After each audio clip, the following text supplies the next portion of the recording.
বিসমিল্লাহির রহমানির রহিম। সম্প্রতি নাস্তিকদের প্রভাবে আমাদের প্রায় যুবকের মনে প্রশ্ন হচ্ছে, নবী করিম সাল্লাল্লাহু আলাইহি ওয়াসাল্লামের হযরত আয়েশা রাদিয়াল্লাহু তাআলা আনহাকে বাল্যকালে বিবাহ করাটা কতটুকু যুক্তিসঙ্গত ছিল। মনে রাখবেন, একজন কন্যা যতদিন অপ্রাপ্ত বয়স্ক থাকে এবং তার স্বীয় বাবার তত্ত্বাবধানে থাকে, ততদিন তার সব ভালো মন্দ নির্ণয় করবে তার পিতা, এবং এক্ষেত্রে তার পিতা তার সবচেয়ে বড় গার্ড। সেই হিসাবে তার পিতা তার জন্য যা ভালো মনে করবেন তাই করবেন।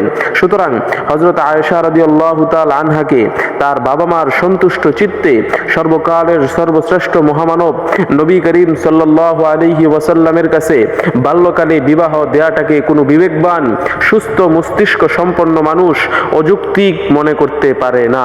আর আমাদের নবী ছিলেন পুরুষত্বের ক্ষেত্রে সবচেয়ে শীর্ষে, এবং তিনি একজন পুরুষের মধ্যে যত ধরনের পূর্ণাঙ্গতা থাকতে পারে তিনি ছিলেন তার মধ্যে সর্বশ্রেষ্ঠ। কিন্তু আফসোস, এই সামান্য কথাটা একজন পুরুষত্বহীন লোক কিভাবে বুঝবে?